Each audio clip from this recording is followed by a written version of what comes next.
If you saw my American Psycho video, which many of you haven't at the time of recording, cough cough, you'll know that I've been exploring films based on novels. Almost always, the film version is inferior due to the limited time movies have compared to books. However, what about films that are considered masterpieces? How do these stack up against the source material? That's the question I'm interested in exploring, and the film we're looking at today is a perfect example. No Country for Old Men is a neo-Western crime thriller, directed by the Coen brothers and based on a novel of the same name by Cormac McCarthy. Released to critical acclaim, it's considered one of the Coen brothers' best films, which, considering their discography, is really saying something. Now, before we get into things, I want to state categorically that I love Cormac McCarthy. I believe he is the greatest living writer, and I put Blood Meridian as the great American novel. But as much as I love the novel, No Country was the book that made me want to start this series. With its all-star cast and incredible performances, let's take a look and see if No Country for Old Men is indeed better than the book. I don't know why. Maybe the television set was broke. While out hunting one day, Llewellyn Moss stumbles upon a drug deal gone bad on the border of Mexico. Moss finds $2 million of drug money at the scene and takes the money home. However, feeling guilty for leaving one of the men dying at the scene, he returns to bring the man some water. If I don't come back, you tell Mother I love her. Your mother's dead, Llewellyn. Well, then I'll tell her myself. However, the cartel is waiting for him, and he's chased throughout the desert. Though he manages to escape, the cartel finds his truck, and Moss knows that he needs to go into hiding. He sends his wife Carla Jean to stay with her mother, and he leaves to hide with the money in a motel. Meanwhile, the cartel hires hitman Anton Chigurh to find the money and return it to them. He tracks Moss using a transponder hidden in the money. Chigurh eventually finds them at the motel, and a gunfight ensues where both are injured. Moss flees to Mexico, hiding the money in some bushes near the Rio Grande. Meanwhile, both Moss and Chigurh are being pursued by Ed Tom Bell, a local sheriff. He knows that Moss is in danger and tells Carla Jean to have him come in for his own good. Carla declines his offer though, saying Moss can take care of himself. While recovering in a hospital, Moss is approached by Carson Wells, another operator hired to track the money. He warns him that Chigurh is one of the most dangerous men in the world, but Moss declines his protection. Wells is later killed himself by Chigurh. When Moss calls Wells, Chigurh answers the phone and warns him that if he doesn't deliver the money to him, he will go after Moss's wife, Carla Jean. Again, Moss refuses and arranges to meet with his wife in El Paso to give her the money and hide her away. However, before anything can happen, the Mexicans find Moss at his motel room and kill him. Chigurh eventually recovers the money, and though he has no reason to anymore, he still kills Carla Jean out of principle because he promised he would to Moss.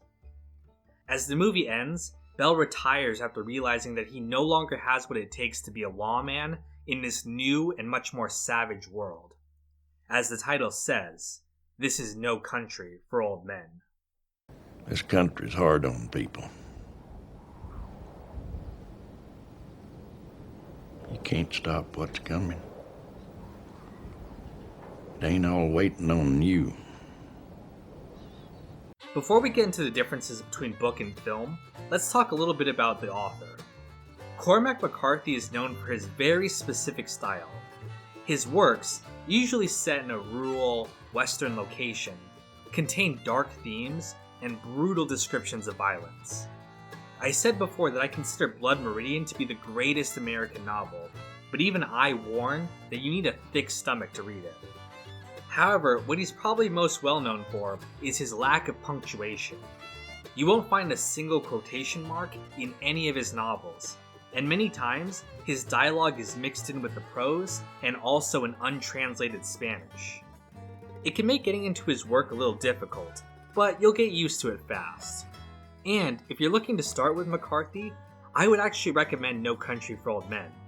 It's one of his easier reads, and that's because it's unique among his work. No Country actually started out as a screenplay before McCarthy turned it into a novel. This means that the book is mostly dialogue and leaves out much of the Faulknerian descriptions of the land that his other novels contain. I also think this is the reason why No Country turned out to be so good as a film. The Coen brothers didn't have to make any significant changes to make the book work on film. Other adaptations like All the Pretty Horses or Child of God failed in part because it's hard to get across McCarthy's tone in a cinematic experience, no matter how hard James Franco keeps trying. That's right, man. I like to fucking read! The movie is very faithful to the book. Nothing original was added, only certain scenes from the book were condensed or left out. For example, there's a scene at the end of the novel where Moss picks up a young hitchhiking girl and they bond a bit before both being killed. This scene kinda drags and doesn't really add anything, so I think it's for the best that they changed it to a simple little scene in the movie. The worst change from book to film is the fact that they left out much of Belle's narration. In the novel, in between each chapter, Belle gives these soliloquies directly to the reader. He talks about his history, his philosophy, and we come to know Belle better than any of the other characters, despite the fact that functionally, he's irrelevant to the plot. The fact that he never even comes close to catching up to Moss or Chigurh is the main theme of the novel. Society has decayed so much that the classic Western hero that Belle embodies no longer has a place in it. Instead, he's just a relic of an older, simpler time when the good guys punched the bad guys and took them to jail. But as he says at the end of the film, that's just a nostalgic dream now, and he's woken up to a much darker reality. Then I woke up.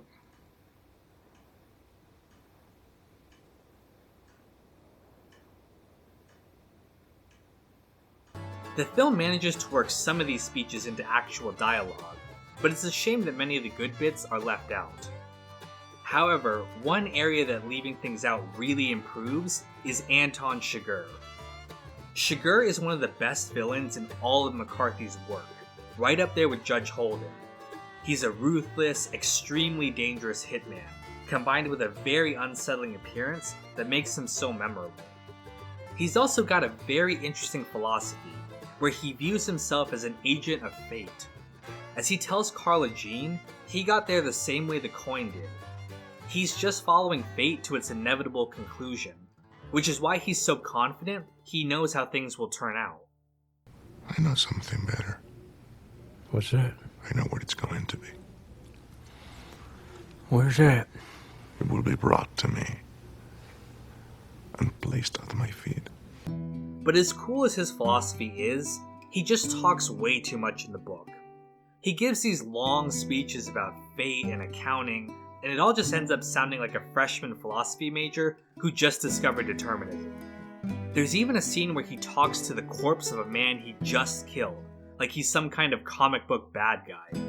It's just baffling, and I'm glad the Coen brothers trimmed down his dialogue. You don't know what you're talking about, do you?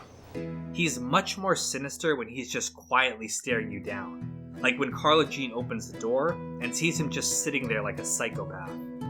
Speaking of that scene, that's another change I love from the book. In both versions, he offers her a coin toss, and in the book, she does end up calling it out of fear.